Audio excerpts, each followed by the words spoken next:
Hello everyone, সবাইকে আমার চ্যানেলে স্বাগতম। আজ নতুন একটা রেসিপি, চিকেন কষা। এভাবে যদি চিকেন কষা তৈরি করেন, নিমেষেই প্লেটের ভাত শেষ হয়ে যাবে। অনেকে ব্রয়লার খেতে চান না, তাদের জন্য আজকের এই রেসিপিটা। চলুন শুরু করা যাক। এখানে আমি একটা একটা ব্রয়লার মুরগির অর্ধেক নিয়েছি। আপনারা চাইলে আপনাদের প্রয়োজনে কম বেশি নিতে পারেন। এটা ধুয়ে একদম কেটে বেছে পরিষ্কার করে আমি পানি ছাড়িয়ে নিয়েছি। তো এখানে আমি প্লেটে প্রথমে মাংসগুলো দিয়ে দিব। তো এটা এত মজার, যদি একবার রান্না করেন তাহলে বারবার আপনার বাসার সবাই রিকোয়েস্ট করবে। তো এখানে আমি প্রথমে আদা রসুন বাটা দিয়ে দিচ্ছি। তারপর হচ্ছে এক এক করে সব মশলা দিয়ে দিচ্ছি। এই যে সবুজ, এটা হচ্ছে কাঁচামরিচ পেস্ট। তারপরে দিয়ে দিলাম 2 খণ্ড লেবুর রস। এভাবে এটাকে ম্যারিনেট করে আধা ঘন্টার মতো রাখতে হবে। তাহলে এটা খেতে খুবই ভালো লাগে। যত বেশিক্ষণ আপনি এটাকে ম্যারিনেট করে রাখবেন ততই মজা হবে। তো এরপর এই যে দিয়ে দিলাম পরিমাণ মতো লবণ। তারপর এক এক করে সবগুলো মশলা আমি এখানে দিয়ে দিব। এটা পরোটা কিংবা খিচুড়ি বা ভাতের সাথে ভীষণ জমে যাবে।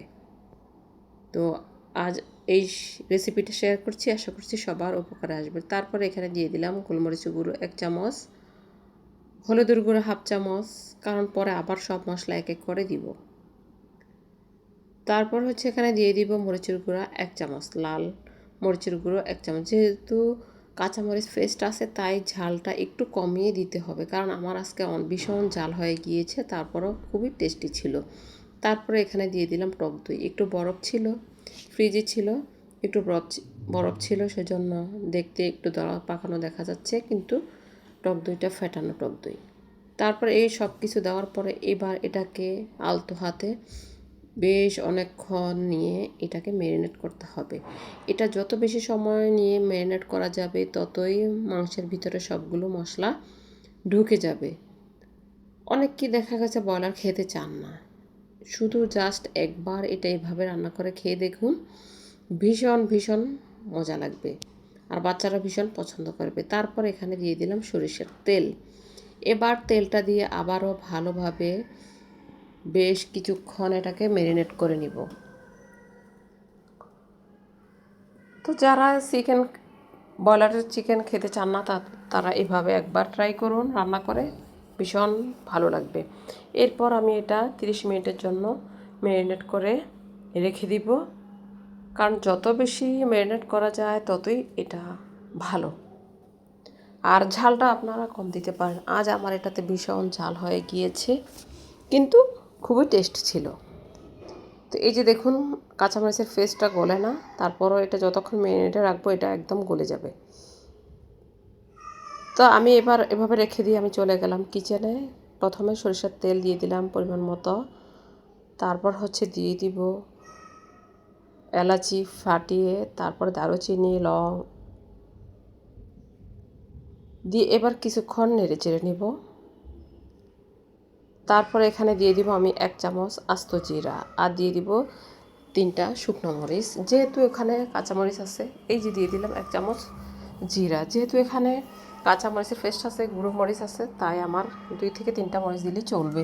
তারপরে দিয়ে দিলাম 1/2 কাপ পেঁয়াজ দিয়ে এবার এটাকে আমি ভালোভাবে নেড়ে চেড়ে দিলাম। সাথে আরও একটু পেঁয়াজ অ্যাড করলাম, কারণ এটাতে পেঁয়াজটা যত বেশি হয় ততই খেতে ভালো লাগে। যেহেতু আমার অর্ধেক মুড়ি, তাই আমার পেঁয়াজটা বেশি দিতে হবে না, অল্প দিলে চলবে। এখানে আমি আরও একটু তেল অ্যাড করলাম। দেখলাম যে হয়তো আমার তেলটা একটু কম হয়ে গিয়েছে, তাই আমি আরও একটু তেল অ্যাড করলাম। এবার মিডিয়াম টু লো হিটে কিছুক্ষণ রেখে এবার আমি হাফ চামচ সব মশলা এখানে অ্যাড করব। 1/2 চামচ আদা বাটা, 1/2 চামচ রসুন বাটা, আবার 1/2 চামচ হচ্ছে কাঁচামরিচ পেস্ট দিয়ে এবার এটাকে আমি ভালোভাবে কিছুক্ষণ তেলে নেড়ে নিব। যারা এখন আমার চ্যানেলটি সাবস্ক্রাইব করেননি, অবশ্যই চ্যানেলটি সাবস্ক্রাইব করে অল নোটিফিকেশনটি বাজিয়ে দিবেন। তারপর দিয়ে দিলাম এখানে হলুদের গুঁড়ো 1/2 চামচ, মরিচের গুঁড়ো 1/2 চামচ, সব কিছু দিয়ে এবার এখানে আমি দিয়ে দিলাম এটা টমেটো পেস্ট। এই যেটা এখন লাস্টে দিয়েছি সেটা হচ্ছে টমেটো পেস্ট। এবার এটাকে আমি ভালোভাবে একটু নেড়েচেড়ে কষিয়ে নিব, কারণ এই মশলাটা যত ভালো কষানো হবে ততই খেতে ভালো লাগবে। আর এই মশলা থেকে যতক্ষণ না তেল সেরে আসছে ততক্ষণ আমি এই মাংসগুলো দিচ্ছি না, ম্যারিনেট করা যে মাংস রেখেছি সেটা দিচ্ছি না যতক্ষণ পর্যন্ত তেল উঠে না এসেছে। এরপর একটু বাটি ধুয়ে পানি দিয়ে দিলাম মশলাটা ভালোভাবে কষানোর জন্য। আর মশলার যে কাঁচা একটা স্মেল সেটা যাওয়ার জন্য অবশ্যই এটাকে ভালোভাবে কষাতে হবে। এরপর আমি এখানে অ্যাড করব হচ্ছে জিরার গুঁড়ো, আস্তা তো জিরা দিয়েছি, এবার জিরার গুঁড়ো দিয়েছি। তারপর হচ্ছে দিব ধনে গুঁড়া, সব গুঁড়ো আমি একসাথে এখানে দিয়ে দিব। তারপর হচ্ছে গরম মশলার গুঁড়া, সব গুঁড়ো আমি এখানে দিয়ে আবারও কিছুক্ষণ নেড়ে চেড়ে এটাকে কষিয়ে নেব। তো এই যে দেখুন গ্রেভিটা কত লোভনীয় লাগছে এখনই কষানির মধ্যে, খুবই লোভনীয় লাগছে এই যে একটা গ্রেভি হয়ে গিয়েছে। এরপর আর কিছুক্ষণ নেড়ে চেড়ে তারপর আমি এখানে মাংসটা দিয়ে দিব। দেখুন এই যে তেল উঠে এসেছে, তারপর ওই যে দেখেন মাংসটা আমার যে ম্যারিনেট করা ছিল সেটা আমি এখন এখানে ঢেলে দিলাম। ঢেলে দিয়ে এবার একদম মিডিয়াম টু লো হিটে চুলা রেখে মাংসটাকে ভালোভাবে নেড়ে চেড়ে নিব। আশা করছি আপনাদের আজকের এই ভিডিওটা আপনাদের কাছে খুবই খুবই ভালো লাগবে।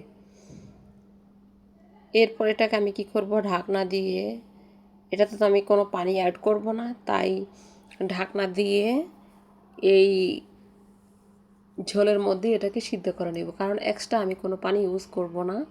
ওই যে উঠে এসেছে পানি, একটু একটু হালকা তেল উঠে এসেছে, এর মধ্যেই আমি মাংসটাকে রান্না করে নেব। দেখুন এখানে প্রচুর পানি উঠেছে, কারণ এই যে ম্যারিনেট করা ছিল সেখানে তো অনেক মশলা দিয়ে ছিল, আবার ওই যে কষানোর ওইদিকেও একটু ঝোল ঝোল ছিল। সব কিছু মিলিয়ে আমি এই ঝোলেই রান্না কমপ্লিট করব, কারণ আমি এখানে আর পানি অ্যাড করব না। পানি অ্যাড করলে এটা খেতে তেমন একটা টেস্ট পাওয়া যাবে না। তাই এই গ্রেভির মধ্যেই এটাকে মিডিয়াম টু লো হিটে রেখে রেখে রান্না করতে হবে 30 থেকে 40 মিনিটের ভিতরে। তো দেখুন এই যে কিছুক্ষণ পর পর নেড়েচেড়ে দিতে হবে, যেহেতু গ্রেভিটা খুবই ঘন সেহেতু এটাকে নাড়াচাড়ার উপর রাখতে হবে, নয়তো নিচে দিয়ে লেগে যাবে, খেতে ভালো লাগবে না। দেখুন কিছুক্ষণ পর পর এই যে দেখুন মাংসের মধ্যে তেল উঠে এসেছে, আর দেখতে খুবই লোভনীয় লাগছে, খুবই লোভনীয় লাগছে। আর গ্রানে স্বাদে একদম অতুলনীয় ছিল। আর গরম গরম ভাতের সাথে তো আজ আমার বাসায় জমে গেছে, সবাই ভীষণ পছন্দ করেছিল।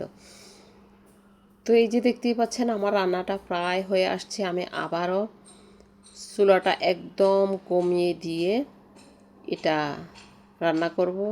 এই যে দেখুন ফাইনালি যে মাংসের কালারটা একদম অসাধারণ ছিল, একদমই ঝোল নেই, জাস্ট গ্রেভিটা দেখতেই তো পাচ্ছেন। তো এখন আমি চুলাটা একদম অফ করে দিব, অফ করে দিয়ে তারপর হচ্ছে একটা বাটিতে পরিবেশন করব।